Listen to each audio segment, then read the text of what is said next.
Estaba doblando con un esmero casi ceremonial mi camisa de viaje favorita, una de lino azul celeste que a mi difunta esposa Marta le encantaba, cuando mi teléfono vibró con una insistencia discreta sobre la mesita de noche de caoba.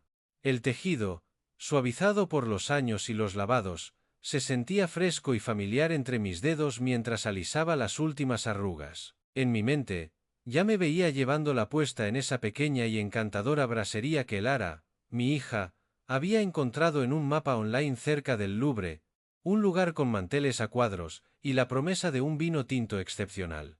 Mi maleta, una Samsonite robusta que me había acompañado en incontables viajes de negocios durante mi vida laboral, yacía abierta sobre la cama como una promesa tangible, medio llena de ropa cuidadosamente seleccionada para nuestra gran aventura europea. La aplicación del tiempo en mi móvil mostraba cielos soleados y despejados en París, un augurio perfecto para los largos paseos por las orillas del Sena, y los recorridos a pie por Montmartre que había impreso y guardado meticulosamente en el bolsillo exterior de mi equipaje de mano. Había estado tarareando una vieja canción de Frank Sinatra, Come Fly With Me, un himno a la anticipación gozosa, mientras sopesaba la eterna disyuntiva del viajero, mis elegantes zapatos de cuero marrones, perfectos para las cenas, o las cómodas zapatillas de caminar, indispensables para las maratonianas jornadas de turismo que nos esperaban. Los billetes para el aeropuerto Charles de Gaulle estaban sobre mi mesita de noche, junto a mi pasaporte recién renovado y una pequeña foto enmarcada de Marta. Ambos documentos, impecables y listos para la acción. Quedaban exactamente 6 horas para la salida de nuestro vuelo. Mi corazón, un órgano que a sus 62 años ya debería estar acostumbrado a todo, sentía ese familiar y delicioso aleteo de emoción previa al viaje, una mezcla efervescente de excitación y energía nerviosa. Desde que Marta nos dejó hace 5 años, un silencio pesado y denso se había instalado en mi piso del barrio de Santa Cruz. Sus calles estrechas y sus plazas llenas de naranjos, que antes eran el escenario de nuestros paseos, ahora a menudo se sentían como un laberinto de recuerdos agridulces.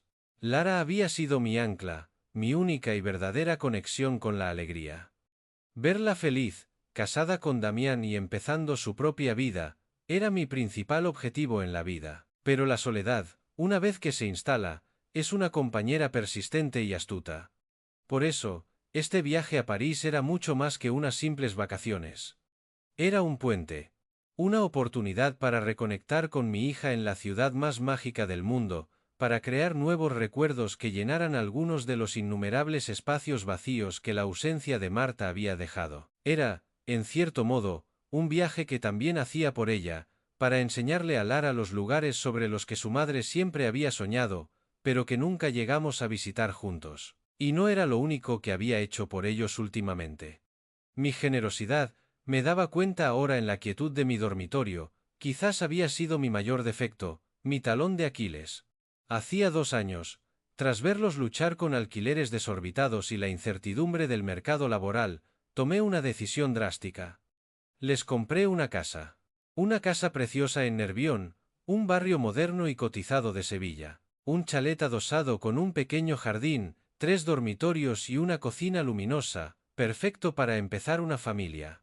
Es vuestro futuro, un lugar donde criar a mis nietos, les había dicho el día que les entregué las llaves, mi voz ahogada por la emoción. El coste, 450 euros, había supuesto una parte considerable de mis ahorros de toda una vida, el fruto de 40 años de trabajo. Pero su felicidad inicial, las lágrimas de alegría en los ojos de Lara mientras exploraba las habitaciones vacías, el abrazo agradecido de Damián, todo había hecho que cada céntimo valiera la pena. O eso creía yo entonces. Mi teléfono vibró de nuevo, esta vez con más insistencia, sacándome de mis ensoñaciones. El nombre de Lara apareció en la pantalla, iluminando la habitación en penumbra. Dejé la camisa sobre la maleta y cogí el teléfono, una sonrisa dibujándose en mi rostro. Esperaba detalles de última hora sobre el vuelo, un recordatorio sobre la hora de encuentro en el aeropuerto, o quizás una pregunta sobre si había metido en la maleta el cargador portátil. Anticipando el sonido de su voz, abrí el mensaje. En cambio, encontré palabras. Palabras frías, impersonales y afiladas como fragmentos de hielo, que me helaron la sangre y detuvieron el mundo en seco. El mensaje era corto, de una concisión brutal que lo hacía aún más cruel. Cada palabra era un martillazo calculado, destrozando el frágil y elaborado cristal de mis expectativas. No vienes con nosotros a Europa. Leí la frase una vez, y mi cerebro se negó a procesarla. El texto parecía flotar en la pantalla, las letras negras sobre el fondo blanco se volvían borrosas. Tenía que ser un error. Una broma de mal gusto. Quizás se lo enviaba a otra persona, un amigo con el que había cancelado un plan. Mi mente se aferró a cualquier explicación, por improbable que fuera, pero la segunda línea eliminó cualquier posibilidad de malentendido. Mi marido piensa que es mejor que estas vacaciones sean solo para la familia. Lo leí una segunda vez, y luego una tercera, mi pulgar flotando inmóvil sobre la pantalla táctil, como si mi inacción pudiera, de alguna manera, rebobinar el tiempo y deshacer las palabras que tenía ante mí. El aire pareció espesarse en la habitación, volviéndose pesado y difícil de respirar. La camisa de lino azul que estaba a punto de doblar seguía suspendida en mis manos, inerte, un trozo de tela sin propósito, antes de caer al suelo en un montón arrugado. Mi mente luchaba desesperadamente por procesar lo que estaba viendo, por encontrar un sentido en un acto tan sin sentido, solo para la familia. La frase se repetía en mi cabeza como un disco rayado, cada repetición más absurda, más cruel, más dolorosa que la anterior. Solo para la familia. Yo era su padre. El único padre que tenía. Yo había dado vida a la mitad de su familia.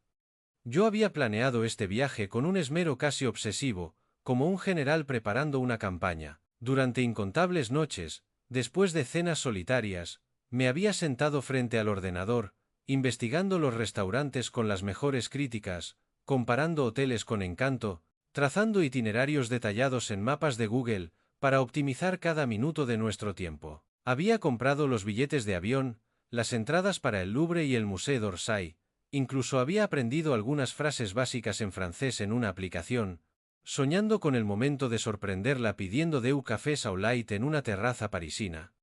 ¿Qué significaba solo para la familia cuando se lo decías al hombre que te había dado todo, que te había dado el mundo? Me dejé caer pesadamente en el borde de la cama. El colchón se hundió bajo mi peso, y la maleta abierta a mi lado pareció burlarse de mí, una boca abierta y vacía, un testimonio de mi preparación inútil. Mis manos, normalmente firmes por una vida de trabajo, temblaban ligeramente, un temblor que comenzaba en mis dedos y se extendía por mis brazos. El teléfono se sentía extrañamente pesado en mi mano, un objeto extraño y hostil. Con un esfuerzo que me pareció sobrehumano, escribí la única respuesta que pude articular, una sola palabra que contenía un océano de dolor, confusión y orgullo herido. Vale. Envié el mensaje y observé cómo aparecía la pequeña marca de entregado. Esperé. 1 minuto. 2, 5. Esperaba una llamada, un mensaje de seguimiento, una disculpa, una explicación, algo. Pero todo lo que obtuve fue silencio. Un silencio digital que gritaba más fuerte que cualquier palabra. El peso de la decepción se asentó en mi pecho, no como una piedra, sino como una losa de hormigón, aplastando el aire de mis pulmones. Miré a mi alrededor, a mi dormitorio, y todo lo que veía eran los restos de un naufragio, el naufragio de un sueño, que nunca zarparía. Los artículos de aseo de tamaño de viaje, perfectamente alineados en mi cómoda como pequeños soldados esperando órdenes que nunca llegarían. Las guías de viaje con sus notas adhesivas amarillas marcando los lugares que habíamos planeado visitar juntos, ahora parecían epitafios de momentos que nunca existirían. La cámara nueva, una Canon que había comprado específicamente para estas vacaciones, todavía en su caja, un monumento a mi optimismo ingenuo. Con movimientos deliberados, casi robóticos, como un autómata programado para el dolor, cerré la maleta. Cada clic metálico de los pestillos sonó con una finalidad desoladora en la habitación silenciosa. El sonido del final. Luego, con el corazón hecho un nudo apretado y frío, llamé a la aerolínea. La música de espera, una versión insulsa y electrónica de una melodía clásica, se convirtió en la banda sonora de mi rendición. Escuché, con el teléfono pegado a la oreja, mientras esperaba para cancelar mi billete, un billete que había comprado meses atrás con una ilusión casi infantil. Lamento oír hablar de su cambio de planes, Señor Javier, dijo la agente de atención al cliente, su voz era un torrente de simpatía profesional y guionizada. Me pregunté si podía oír la devastación en mi voz, el temblor que luchaba por controlar al deletrear mi nombre. Después de la llamada, me senté en mi sillón favorito del salón, mirando fijamente los folletos de viaje esparcidos por la mesa de centro. El folleto de los castillos del Loira. La guía de los viñedos de la Toscana. Promesas de aventuras que ahora eran solo papel brillante y vacío. La casa, mi refugio, se sentía más grande, más vacía que nunca, impregnada de un silencio que me zumbaba en los oídos. La pregunta ya no era solo por qué, era, ¿quién era yo para ellos, entonces? ¿Un patrocinador? ¿Un benefactor conveniente? ¿O simplemente un obstáculo para su felicidad? La noche llegó con el mismo vacío silencioso y espeso que había llenado mi casa durante todo el día. Me moví por las horas como un fantasma en mi propio hogar, cada objeto un recordatorio de la emoción que había sentido apenas unas horas antes. Dejé los platos de mi cena solitaria, una triste tortilla francesa que apenas probé en el fregadero, rompiendo la costumbre de toda una vida de lavarlos inmediatamente. La disciplina y el orden que siempre habían gobernado mi vida parecían absurdos frente al caos que sentía por dentro. La maleta, un monolito oscuro y ominoso, seguía junto a la puerta de mi dormitorio, un recordatorio constante de los planes que nunca se desarrollarían, del sueño que había muerto antes de nacer. El televisor murmuraba desde el salón, algún programa de noticias nocturno cuyas palabras sobre crisis económicas y política internacional no lograba registrar. Las imágenes desfilaban por la pantalla, pero mi mente estaba a miles de kilómetros de distancia, en París, imaginando a Lara y Damián aterrizando, registrándose en el hotel que yo había elegido, quizás cenando en el restaurante que yo había reservado. Seguía revisando mi teléfono sin ninguna razón en particular, desplazándome por un feed de noticias vacío, la energía inquieta y nerviosa haciendo que mis dedos se crisparan contra la pantalla fría. Necesitaba una distracción, cualquier cosa que me arrancara del pozo de mis pensamientos, de las preguntas que daban vueltas en mi cabeza sin encontrar respuesta. Abrí Facebook, un acto casi reflejo en busca de conexión humana. Me desplacé mecánicamente más allá de las fotos de los gatos de mi vecina, la señora Jiménez, de las recetas de paella compartidas por un primo de mi club de lectura, de las acaloradas publicaciones políticas que no tenía ganas de leer.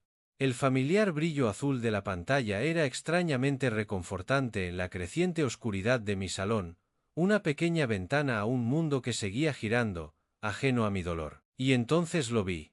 Y el mundo, mi mundo, se detuvo de nuevo, pero esta vez la confusión fue reemplazada por una claridad helada y nauseabunda. Era una foto publicada por la madre de Damián, una mujer con una afición por los sombreros aparatosos, y una sonrisa perpetuamente satisfecha. En la foto, ella y su marido estaban de pie frente a la Torre Eiffel, que brillaba con miles de luces contra el cielo crepuscular. Ambos sonreían a la cámara con esa mirada triunfante de los turistas que han conseguido la foto perfecta. El pie de foto, escrito en mayúsculas y salpicado de emojis de copas de champán y corazones, decía: comienzo de las mejores vacaciones familiares de la historia. La marca de tiempo indicaba que se había publicado hacía apenas 2 horas. Mi pulgar se congeló sobre la pantalla. Un sudor frío me recorrió la espalda. Vacaciones familiares. Las palabras de Lara resonaron en mi cabeza. Solo para la familia. Mi mente, en un último y desesperado acto de autoprotección, trató de encontrar explicaciones lógicas. Quizás habían hecho un viaje por separado. Quizás era una coincidencia. Quizás era una foto antigua que simplemente habían decidido compartir ahora. Pero la negación es un refugio frágil contra una verdad insoportable. Mi corazón comenzó a latir más rápido, un tambor desbocado en mi pecho, mientras hacía clic en el perfil de la madre de Damián para ver más fotos. Y allí estaba. La segunda foto. La prueba irrefutable. La daga final en mi corazón, misma ubicación, misma hora, pero esta foto incluía a 4 personas. Los padres de Damián, Damián y Milara, todos agrupados alegremente frente a un café parisino por excelencia, con copas de vino tinto, sobre la mesa de mármol detrás de ellos. Lara estaba radiante, su cabeza apoyada en el hombro de Damián, su sonrisa era amplia y despreocupada. Damián tenía un brazo alrededor de su padre, su otra mano sosteniendo una copa de vino. Parecían la imagen perfecta de la felicidad familiar. El pie de foto, esta vez de mi propia hija, hizo que se me revolviera el estómago. Muy agradecida por este tiempo en familia en la ciudad de la luz. Hatida yo. Conté las caras en la foto con dedos temblorosos, como si no pudiera creer lo que veían mis ojos. 1, 2, 3, 4. La palabra familia ardía en mi mente como un hierro candente. Solo para la familia. Ahora lo entendía, con una claridad brutal y nauseabunda. La familia eran ellos. Su nueva familia. Yo era el extraño, el proveedor, el cajero automático que había financiado el viaje. Pero no la familia. Dejé el teléfono sobre la mesa de centro, su pantalla todavía brillando con la imagen de sus rostros felices. Me levanté y caminé hasta la ventana de la cocina, mirando la casa de mi vecino, de donde salían luces cálidas y se oían risas apagadas. Familias, juntas por la noche. La traición me golpeó en oleadas, cada una más fuerte, más fría, más devastadora que la anterior. No era solo que me hubieran excluido. Era que me habían reemplazado activamente. Habían tomado mi sueño, mi plan meticuloso y, lo peor de todo, mi dinero, y lo habían llenado con otras personas, borrándome de la ecuación como si nunca hubiera existido. Volví a la ventana de la cocina, y vi mi propio reflejo mirándome, fantasmal, con los ojos hundidos en la oscuridad. Detrás de mi reflejo, la pantalla del teléfono seguía mostrando su foto de grupo. Su felicidad superpuesta con mi imagen solitaria en el cristal. El contraste era crudo, despiadado y doloroso. Era un recordatorio visual de exactamente dónde me encontraba yo en su nueva definición de familia. En ninguna parte. Apenas dormí esa noche, dando vueltas en la cama mientras las imágenes de sus sonrientes fotos en París se proyectaban en la oscuridad detrás de mis párpados cerrados. No era el sueño lo que me eludía, era la paz. Cada vez que cerraba los ojos, veía sus rostros felices, sus copas de vino, la Torre Eiffel brillando detrás de ellos. Y en cada imagen, sentía el eco de mi ausencia, el espacio vacío que debería haber ocupado. La mañana llegó con una luz gris y plomiza que se filtraba a través de las cortinas de mi dormitorio, y con ella, una resolución fría y dura. Necesitaba respuestas. Necesitaba escuchar su voz. No podía permitir que esta traición quedara así, sellada por un mensaje de texto y una foto de Facebook. Necesitaba una confrontación, por dolorosa que fuera. Mi taza de café temblaba ligeramente en mis manos, mientras estaba sentado en la mesa de la cocina, el mismo lugar donde tantas veces había compartido risas y confidencias con Lara. Ensayé mentalmente lo que le diría, tratando de encontrar las palabras adecuadas para expresar un dolor tan profundo, una herida tan personal. La diferencia horaria significaba que era media tarde en París, un momento perfecto para una llamada, probablemente entre visitas a museos y compras. Respiré hondo, el aire pareció atascarse en mis pulmones, y marqué su número. El tono de llamada internacional, con su cadencia extraña y distante, sonó 3, 4 veces. Justo cuando pensaba que no contestaría, que me ignoraría como lo había hecho la noche anterior, la llamada se conectó. Hola, papá. Su voz era brillante, alegre, casi cantarina. De fondo, podía oír un murmullo de voces, la risa inconfundible de Damián, las bocinas de los coches, la atmósfera bulliciosa y vibrante de una ciudad europea en pleno apogeo. La vida seguía para ellos, espléndida y despreocupada, mientras la mía se había detenido en seco. Necesito entender algo, Lara, dije sin preámbulos, mi voz sonaba extraña, ronca, como si no la hubiera usado en días. ¿El qué? Sonaba distraída, como si estuviera mirando un escaparate o un monumento. Como si mi llamada fuera una interrupción trivial en su día perfecto. Vi las fotos en Facebook, Lara. Las de la Torre Eiffel. Los padres de Damián están ahí con vosotros. Hubo una pausa.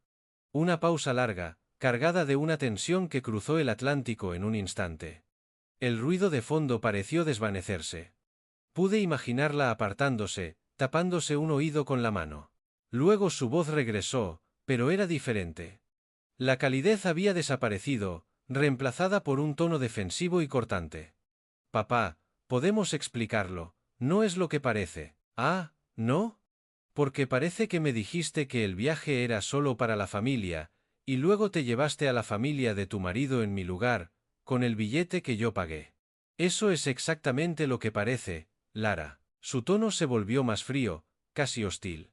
Pude oír a Damián susurrando algo en el fondo. Mira, papá. Damián. Él piensa que puedes ser un poco agobiante a veces. Quería unas vacaciones relajadas, sin tener que preocuparse por entretener a todo el mundo. No quería que sus vacaciones se arruinaran. La palabra agobiante me golpeó como un puñetazo en el estómago, dejándome sin aire. Yo, agobiante. Yo, que había dedicado mi vida a darle espacio, a apoyarla desde la distancia, a nunca ser una carga, a estar siempre ahí pero nunca en medio. ¿Arruinadas? Mi voz era un susurro incrédulo. Yo planeé este viaje hasta el último detalle. Yo compré los billetes. ¿Cómo iba a arruinarlo? Y los padres de Damián pagaron los suyos, mintió, y yo supe que era una mentira. Sentí el veneno de la falsedad en sus palabras. Además, ellos no esperan que los estemos cuidando constantemente. Constantemente. La palabra quedó suspendida en el aire entre nosotros como una acusación. Recordé todas las veces que había cuidado de ellos, no solo financieramente, sino con mi tiempo, mi energía. ¿Y la casa que os compré? ¿Y la boda que pagué? ¿Y los años de apoyo incondicional? ¿Eso no cuenta como cuidaros constantemente? Esa fue tu elección, interrumpí, su voz ahora afilada como un cuchillo. Te apoyé a ti y a Damián cuando esa fue vuestra elección, pero nunca te pedimos un viaje de culpabilidad a cambio. Podía oír a Damián riendo de fondo por algo completamente diferente, su voz despreocupada y ajena a la conversación que estaba destrozando a su esposa y a su suegro. El sonido de su risa hizo que apretara la mandíbula hasta que me dolió. Sinceramente, papá, continuó Lara, su voz endureciéndose con cada palabra, como si estuviera repitiendo un guión que Damián le había enseñado. Damián tenía razón. Eres demasiado necesitado. Siempre quieres ser el centro de atención. Siempre hay que tener en cuenta tus sentimientos. Necesitamos nuestro propio espacio, nuestra propia vida. Necesitado. El teléfono se sentía pesado como el plomo en mi mano. Tantos años de dar, de sacrificar, de poner sus necesidades y sus sueños por delante de los míos, y todo se reducía a esa palabra fea, humillante y despectiva. Entiendo, dije, y era verdad. Por primera vez, lo entendía todo con una claridad meridiana. Bien, dijo, claramente aliviada por mi aparente sumisión. Me alegro de que lo entiendas. Hablaremos cuando volvamos. Colgué. No dije adiós. No había nada más que decir. Dejé el teléfono sobre la mesa de la cocina con un cuidado deliberado, como si fuera un artefacto frágil y venenoso. La palabra necesitado resonaba en mi mente como una maldición, un epitafio para la relación que creía tener con mi hija. Habían tomado mi generosidad y la habían retorcido, convirtiéndola en un defecto de mi carácter. Me habían juzgado y sentenciado. Y mi crimen, al parecer, era quererlos demasiado. Permanecí en mi despacho después de la llamada, el teléfono ya silencioso, pero las palabras de Lara resonando en mis oídos con la persistencia de un eco en un cañón. Agobiante, necesitado. Estaba rodeado por la evidencia de lo que yo había creído que era amor incondicional, pero que, con una claridad dolorosa y brutal, ahora entendía que solo había sido utilidad. Cada foto en la pared, cada recuerdo enmarcado, contaba una historia que solo ahora empezaba a leer correctamente, entre las líneas de las sonrisas y los abrazos. La foto de la boda. Yo, sonriendo con orgullo, llevando a una radiante Lara al altar. Había pagado 25 euros por ese día. Cada detalle, desde las flores exóticas hasta el catering de autor, había sido perfecto porque quería que el día más feliz de su vida fuera exactamente como ella lo había soñado. Para ellos, al parecer, solo había sido una transacción, una factura que su padre estaba feliz de pagar. La foto de su graduación universitaria. Ella, con el birrete y la toga, abrazándome con fuerza. Había cubierto la totalidad de sus préstamos estudiantiles cuando Damián, recién graduado y lleno de excusas, no encontraba trabajo. Es un empujón para que empecéis sin deudas, les había dicho. Para ellos, solo había sido la eliminación de un obstáculo financiero en su camino hacia la comodidad. ¿Y la casa? Las fotos de la búsqueda de casa estaban esparcidas por mi escritorio. Sus rostros sonrientes frente a diferentes fachadas. Les había comprado su casa en Nervión, una entrada de 70 euros sacada directamente de mi fondo de jubilación, dinero que había ahorrado durante décadas para mi propia vejez, para mis propios viajes, para mi propia seguridad. Es vuestro hogar, les dije. Para ellos, era simplemente un activo, no era solo el dinero. Recordé los planes, los sacrificios personales que iban más allá de los euros. El viaje de pesca a Noruega con mis viejos amigos, un viaje que había pospuesto durante años, y que finalmente cancelé porque Lara y Damián necesitaban que cuidara de su perro durante una semana. La mujer de mi club de lectura, una viuda amable e inteligente llamada Carmen, que me había invitado a cenar y a la que dije que no porque ese mismo fin de semana tenía que ayudar a Damián a montar unos muebles de IKEA. Mis propios sueños, mis propias oportunidades de compañía y aventura, pospuestos una y otra vez mientras yo apoyaba los suyos. El patrón era tan claro, tan descarado, que me sentí un completo idiota por no haberlo visto antes. Mis manos temblaban de rabia mientras ponía todas las fotos boca abajo sobre el escritorio, incapaz de soportar la visión de sus sonrisas falsas. Necesitado. La palabra era un eco burlón en mi cabeza. Con una claridad sorprendente y terrible, entendí la diferencia fundamental entre ser amado y ser útil. Nunca me habían pedido que me uniera a sus vidas, me habían pedido que las financiara. Me levanté tan rápido que mi silla de oficina rodó hacia atrás, y golpeó la pared con un ruido sordo. En el espejo que colgaba sobre mi escritorio, vi el reflejo de un hombre de quien se habían aprovechado durante años, un hombre que había confundido la generosidad con el amor, y había recibido manipulación a cambio. El silencio pesado de mi despacho fue interrumpido de nuevo por el familiar sonido de una notificación de mi aplicación bancaria. La abrí casi por inercia, esperando ver el reembolso de mi billete de avión cancelado. En cambio, la pantalla mostraba una alerta. Transacción procesada. Los detalles se cargaron como un puñetazo en el estómago. 45 euros. Restaurante Le Liberar, París, Francia. La marca de tiempo indicaba que había sido hacía apenas 2 horas, justo a la hora de su comida en París, probablemente mientras hablaba conmigo por teléfono. Mi mente conectó los puntos con una claridad dolorosa y final. Lara había usado la tarjeta de usuario autorizado que yo le había proporcionado. Le había dado acceso de emergencia hacía años, cuando era estudiante, por si le pasaba algo. Nunca se la había quitado, un descuido nacido de la confianza. La ironía me quemaba en el pecho como ácido. Me habían excluido de sus vacaciones familiares, llamándome agobiante y necesitado, pero no tenían ningún reparo en seguir usando mi dinero para pagar sus elegantes comidas parisinas. Me desplacé por las transacciones recientes con una creciente incredulidad. Cargos de hotel, boutiques de compras, atracciones turísticas, todo en mi tarjeta. Otra notificación sonó en ese preciso instante, como una broma cruel del destino. 85, 0 euro, en Boutique Chic, París. Estaba de compras.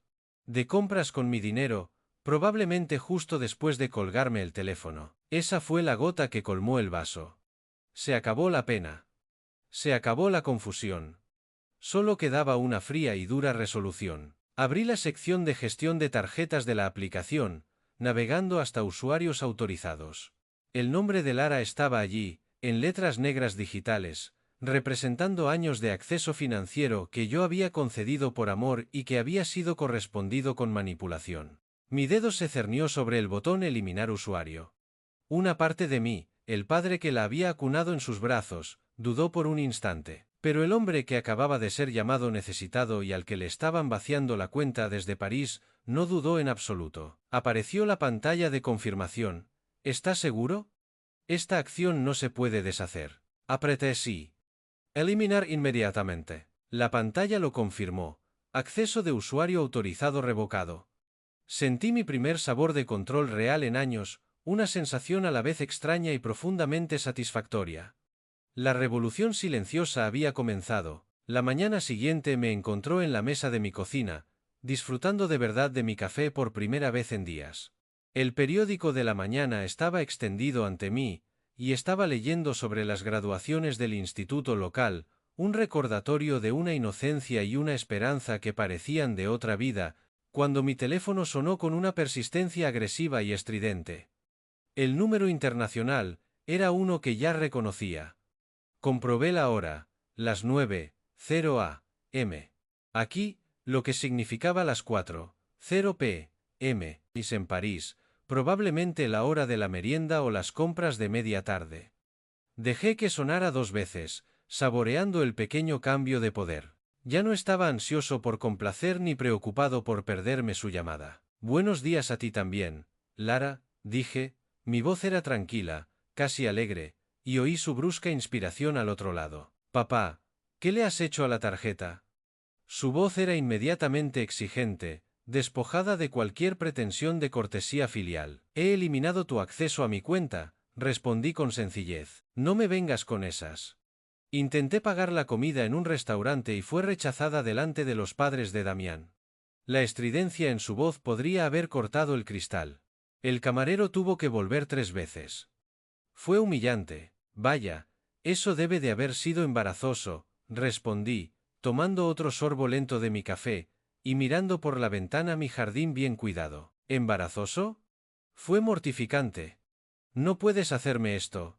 Necesito esa tarjeta. ¿Para qué la necesitas, Lara? Pregunté, mi tono era genuinamente curioso. Pensaba que no necesitabas que te cuidara constantemente. Usé sus propias palabras, y sentí una pequeña y amarga satisfacción al devolvérselas. Eso es completamente diferente y lo sabes. Su voz se agudizaba con cada palabra. ¿De verdad lo es? Hubo una pausa, y pude oír una conversación amortiguada y furiosa de fondo, sin duda con Damián, antes de que volviera al teléfono con un veneno puro en la voz.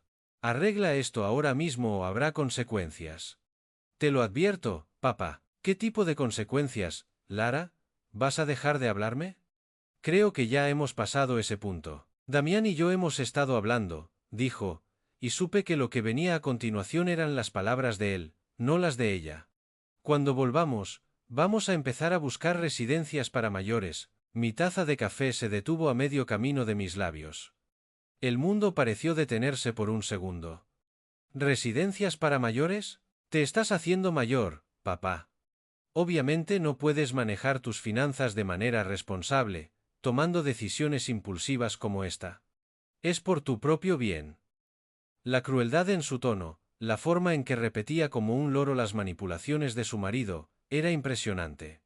Venderemos tu casa para pagarla.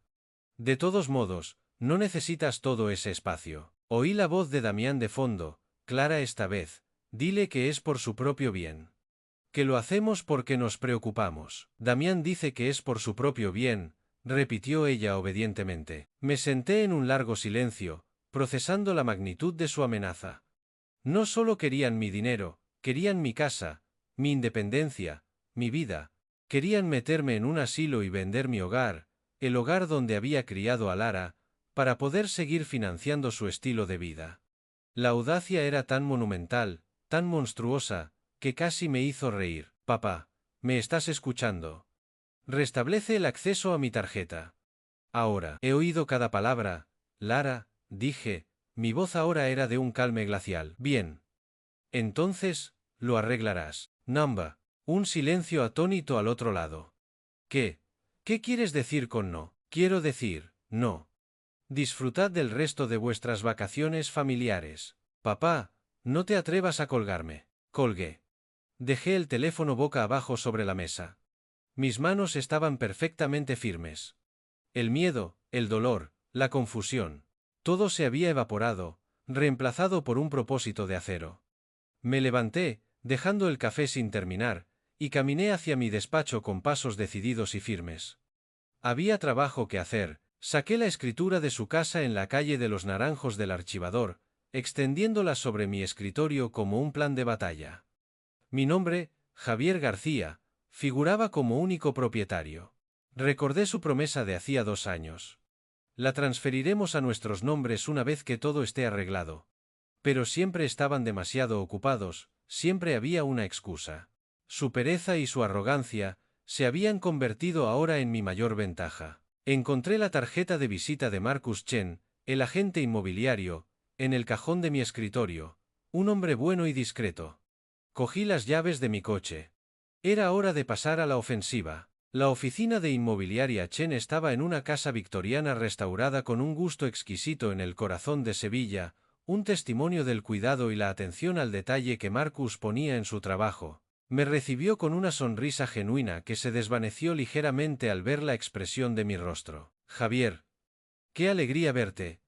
¿Qué tal te trata la jubilación, Marcus? Necesito vender la propiedad de la calle de los Naranjos, dije, sin rodeos, sentándome en la silla de cuero frente a su escritorio.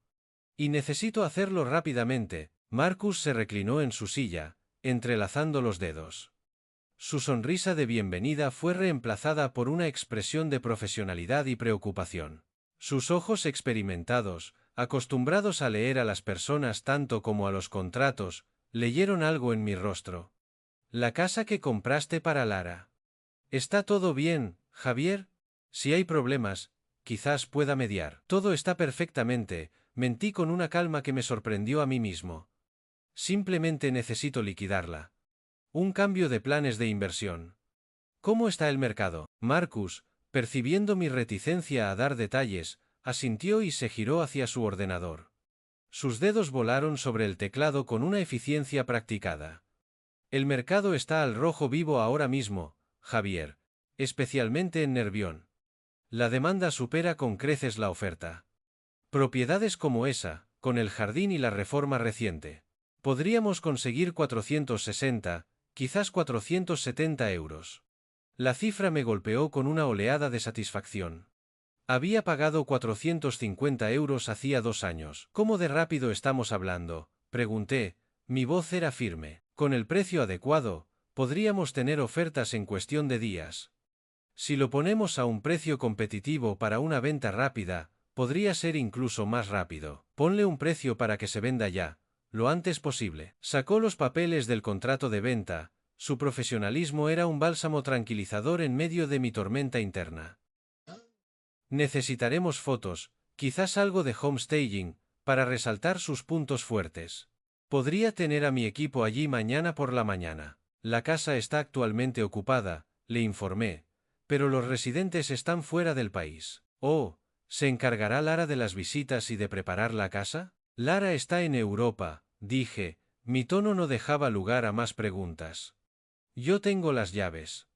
Yo me encargaré de todo. Marcus pareció ligeramente confundido, pero lo ocultó tras una máscara de aceptación profesional.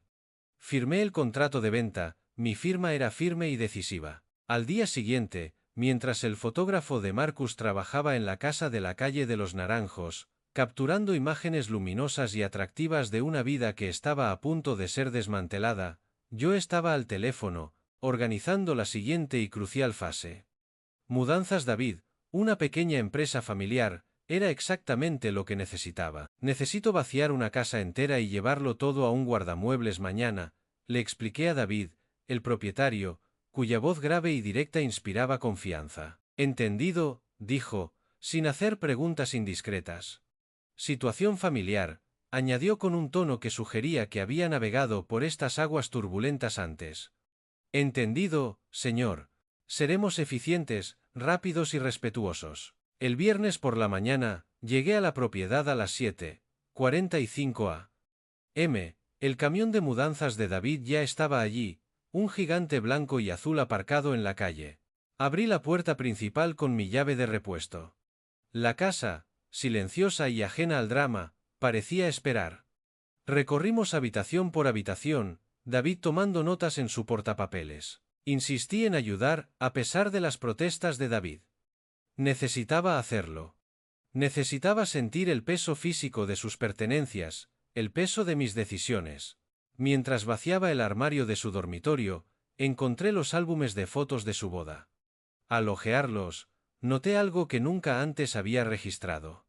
Yo apenas aparecía, la familia de Damián era prominente en cada toma, sonriendo, celebrando. Yo aparecía quizás en 3 fotos, siempre en los márgenes, una figura periférica en la celebración que yo había pagado. Cerré el álbum con un golpe seco, y se lo entregué a uno de los mozos. Habitación por habitación, vaciamos la vida que yo les había construido. bolsos de diseñador que nunca había visto, aparatos electrónicos de última generación, el juego de comedor de cuero que compré para su primer aniversario. En lo que habría sido una futura habitación para niños, encontré muebles de bebé, que habían montado con optimismo. Por un momento, una punzada de duda me asaltó. ¿Estaba siendo demasiado duro? Entonces, en el escritorio de Damián, encontré los extractos de su tarjeta de crédito, mostrando compras de lujo y retiradas de efectivo en casinos, mientras a mí me decían que estaban en la ruina. La duda se evaporó por completo, reemplazada por una rabia fría. A las 11:30 am, terminamos. Las habitaciones vacías resonaban de forma diferente, la luz del sol de la tarde entrando por las ventanas desnudas sobre los suelos vacíos. Cerré la puerta con llave y seguí al camión de mudanzas hasta Trasteros Seguros, donde vi su vida desaparecer en la unidad 47B. Pagué a David en efectivo, añadiendo una generosa propina. De vuelta en mi coche, solo, vi mi teléfono iluminarse con una notificación de Facebook. Lara había publicado nuevas fotos. Ella y Damián brindando en un crucero por el Sena. El pie de foto, viviendo nuestra mejor vida.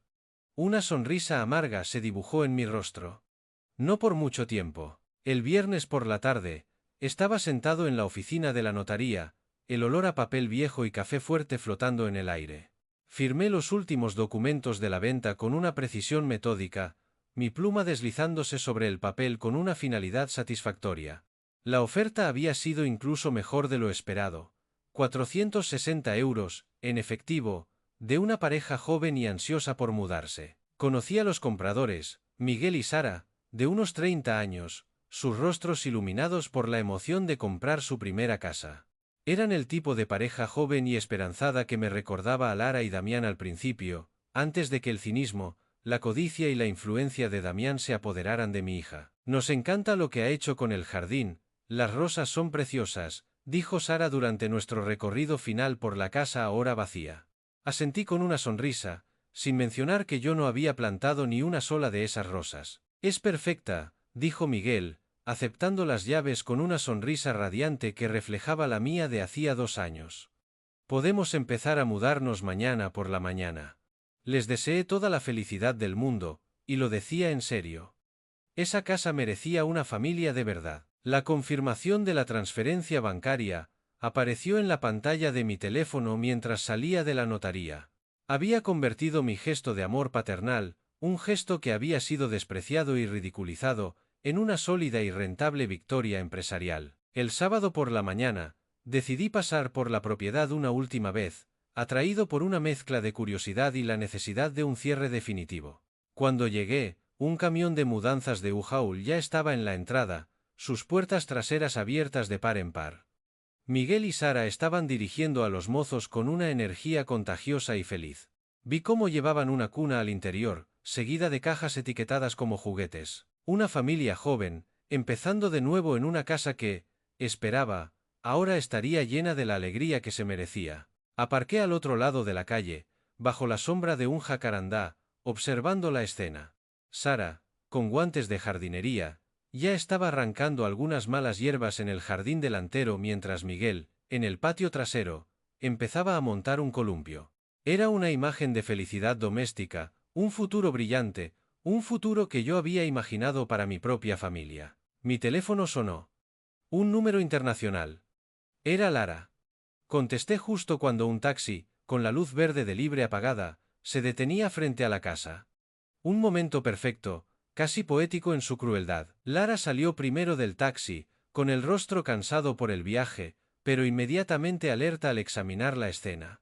Su frente se arrugó en confusión al ver el camión de mudanzas, las cajas, la gente extraña. Damián pagó al conductor, y su rostro pasó de la confusión a la alarma y a la indignación en cuestión de segundos al procesar el camión de U-Haul y a los extraños en lo que él consideraba su entrada. Disculpe, llamó Damián a Sara, su voz era autoritaria, arrogante.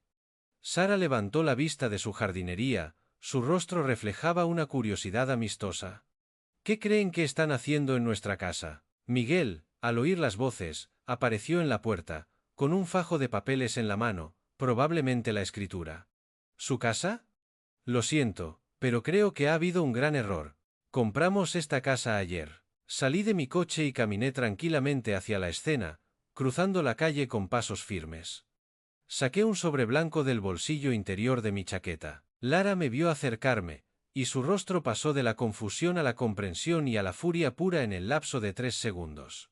La comprensión de que mi presencia allí, en ese preciso momento, no era una coincidencia, sino un acto deliberado. Papá, ¿qué demonios está pasando aquí?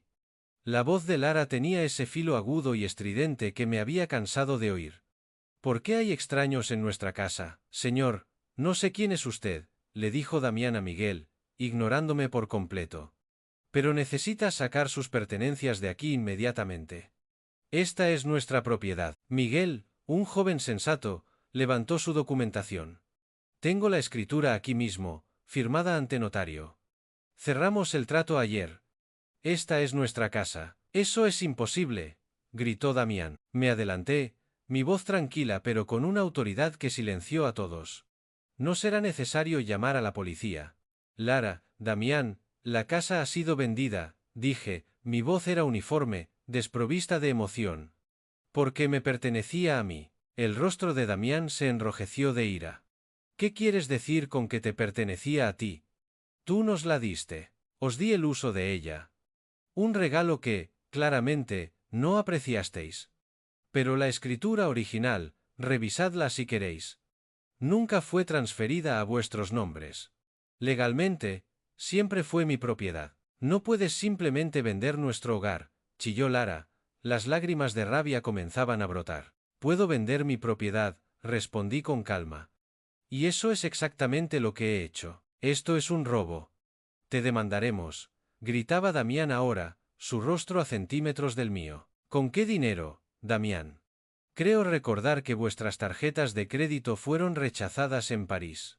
Dudo que un buen abogado acepte un pago en promesas vacías. La voz de Lara se volvió desesperada, suplicante.